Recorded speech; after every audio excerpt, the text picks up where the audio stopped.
Salut à tous mes petits kawaii, comme j'ai reçu beaucoup de demandes qui me demandaient de montrer ma tête en entière, eh ben j'ai décidé de plus la montrer du tout. Voilà, je vous ai bien niqué, bande de connards. Non, je plaisante. En fait, là, je m'essaye un nouveau format vidéo afin de vous présenter une sélection d'intérêts, ma sélection d'intérêts de sortie des mangas pour le mois en cours. Vous n'êtes pas sans savoir qu'il y a énormément de mangas qui sortent chaque année, et même chaque mois en fait. Donc ce que je vais faire, c'est tous les mois, on va essayer de faire ça le premier. Oui, je suis en retard, mais je suis en retard pour une bonne raison, c'est parce qu'en fait, j'ai eu l'idée que là, courant du mois. Bref, chaque premier du mois, je vais essayer de vous faire une sélection de mangas qui sortiront le mois, qui selon moi pourraient être intéressants. Alors je me fie uniquement au résumé, et bien entendu ce n'est pas un classement, c'est juste une sélection subjective et je m'attaque que aux nouvelles licences, donc au tome 1 en quelque sorte, en excluant tout ce qui est réédition ou format double ou couleur, etc. Et ne vous inquiétez pas, ces vidéos, si je les poursuis, seront là en plus des classes, donc c'est que du plus en somme. Et comme je ne filme pas ma gueule, je gagne du temps au montage et ça c'est cool. Allez, on s'en fout de tout ça, c'est parti. Le couvent des damnés de Takeyoshi Minoru, classé dans les seinen. Au XVIe siècle, dans le Saint-Empire romain, l'Inquisition condamnait de nombreux innocents au bûcher. Privé de sa famille, Hélas se retrouve envoyé dans un couvent qui rééduque les filles de sorcières. Torture et miracles viendront-ils à bout de la flamme de la vengeance qui brûle en elle? Alors là, j'avoue l'avoir sélectionné uniquement parce que Hiromu Arakawa, l'auteur de Fullmetal Alchemist, a dit qu'elle adorait ce manga, et moi j'adore Hiromu Arakawa. Donc voilà. Ouais, je suis trop un mouton, oui, je suis une victime, j'assume. Le speech ne me parle pas trop, d'autant que l'époque du XVIe siècle, Empire romain, tout ça, ça m'attire pas plus que ça d'habitude, donc bon, à voir. Ex-Human de Kato Yuichi, classé dans les shonen. Kagero et Momiji sont deux amis d'enfance qui ont vécu l'apparition de l'encre du néant dans le ciel, une gigantesque sphère noire qui a provoqué une catastrophe sans précédent. 10 ans plus tard, l'histoire se répète. Des créatures projetées par la sphère attaquent le lycée de Kagero et Momiji. Tous deux survivent à leurs blessures mais développent des capacités surhumaines. Devenu un Ember, Kagero n'hésitera pas à consumer la flamme de sa vie pour protéger celle qu'il aime, parfois d'elle-même. Là on est en plein dans ce qui pourrait me plaire, un élément mystérieux dont on ignore l'origine, des combats, des pouvoirs, une enquête pour comprendre. Si en plus il y a 2-3 jolies filles, qu'est-ce qu'on demande de plus, hein? J'y jetterai un œil pour ma part. Shikigami de Iwashiro Toshiaki, classé dans les shonen. Dans un parc de Tokyo, 4 corps sont découverts. Afin de mener l'enquête, un jeune dresseur de Shikigami nommé Kyosuke Kagami est envoyé sur les lieux du crime dont la sauvagerie semble indiquer qu'il n'a pas été commis de la main de l'homme. Il y fait la rencontre de Mako Miyoshi, une détective privée peu expérimentée mais dotée d'un grand sens de la justice et d'un étrange pouvoir. Tous deux décident alors d'unir leurs forces pour retrouver le coupable. Bien qu'il soit placé dans la catégorie 10 ans et plus, je pense que l'histoire peut être très sympa. Et la relation enfant-adulte entre le héros et la détective peut être très intéressante, si bien amenée. Attendez, quand je dis relation enfant-adulte, je parle de relation sociale, hein, pas de... hein, bande de porc. La maison du soleil de Taamo, classée dans les shoujo. Petite, Mao passait ses journées dans la famille d'Hiro, son voisin d'en face. La vie était joyeuse et insouciante et comblait le vide qui était en elle.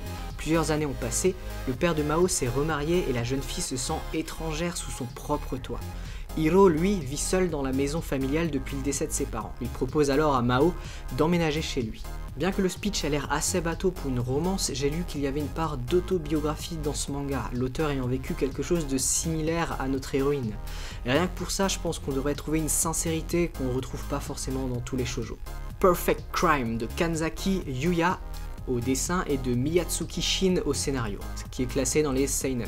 Un homme, Tadashi Usobuki, est repéré à plusieurs reprises sur le lieu de crime étrange. Toutefois, personne n'arrive à prouver sa culpabilité. Tout le monde l'appelle depuis l'homme au crime parfait.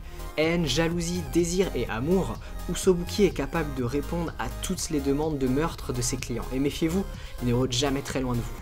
Honnêtement, quand on parle d'assassin insaisissable, ça me titille la prostate. Alors certes, ça peut être très redondant comme pour Dexter à mon sens, mais je jetterai un œil juste pour pas passer à côté de quelque chose qui pourrait beaucoup me plaire.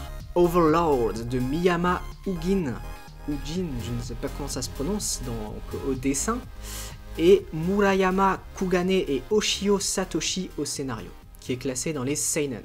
Nous sommes en l'an 2138. Yggdrasil, le célèbre MMORPG à succès, est sur le point de fermer. Momonga, nécromancien mort-vivant de niveau 100, chef de la puissante guilde Ainz All Go, attend seul l'arrêt du jeu. Cependant, lors de la fermeture des serveurs passés, Momonga ne se déconnecte pas et les personnages non jouables se retrouvent dotés d'une conscience. Prisonnier d'un monde inconnu, notre seigneur maléfique va partir à la recherche d'un nouveau but à son existence et prendre la décision de conquérir ce nouvel univers tout en y laissant son empreinte. Ah bah là, dès qu'on met le jeu vidéo et manga, ça m'intéresse, hein, forcément, vous me connaissez. Hein. Bon, à voir si on n'est pas en face d'une pâle copie de Sword Art Online, mais je me dis qu'un manga qui nécessite la collaboration de 2 scénaristes, ça ne peut pas être mauvais. Hein. Pas forcément bon non plus, vous me direz. The Legend of Zelda Twilight Princess de Himekawa Akira, classé dans les shonen. Après 1 an et demi passé dans le paisible village de Toll, le jeune Link peut être fier de lui. Sa gentillesse, son courage et sa dévotion lui ont permis d'être totalement intégré dans cette communauté. Mais Link a peur que les villageois finissent par découvrir le terrible secret de son passé au point qu'il n'en dort plus la nuit. Et si ces cauchemars annonçaient le retour imminent des êtres maléfiques du monde de la pénombre, comment faire pour les empêcher de semer à nouveau le chaos? Une adaptation d'un de mes Zelda préférés en manga, pourquoi pas? À voir si l'auteur a eu les couilles de se servir de l'univers pour en faire quelque chose de nouveau ou si c'est juste l'univers de Zelda qui se sert de ce mangaka pour nous raconter à nouveau la même histoire. Si c'est ce dernier cas, je vois pas l'intérêt. Vous m'avez compris, non? Non? Eh ben tant pis. Et pour finir, The Proper Way to Write Love de Ogeretsu Tanaka, qui est classé dans les yaoi. Eh oui. Au lycée, j'étais quelqu'un d'assez solitaire et impopulaire. Ma grande passion était la botanique, mais malheureusement pour moi, mon club était squatté par des délinquants. Parmi eux, Washizawa Natsuo fit de ma vie de lycéen un enfer. Aujourd'hui, je suis une toute autre personne. Ayant tiré un trait sur mon passé, je fais désormais attention à mon style et travaille dans un salon de coiffure. Mais contre toute attente, ce passé dont je ne voulais plus me rappeler refait irruption dans ma vie. Le destin me donne la chance de me venger et je compte bien la saisir afin de le faire souffrir à son tour. Alors certes, ce manga est classé dans la catégorie yaoi, mais en même temps, il est classé dans les 14+, donc je me dis que dans le genre, ça doit pas être bien violent. Et surtout, il traite de sujets importants tels que l'exclusion, la violence scolaire et ce qu'elle peut engendrer, donc ouais, ça me plaît bien. Même si ça veut dire que 2 hommes se touchent la nouille. Voilà, si vous avez apprécié ce nouveau format, n'hésitez pas à me le faire savoir en commentaire, par MP ou sur la page Facebook du Professor Sensei. Quoi qu'il en soit, à très bientôt pour une nouvelle vidéo. Allez, matane!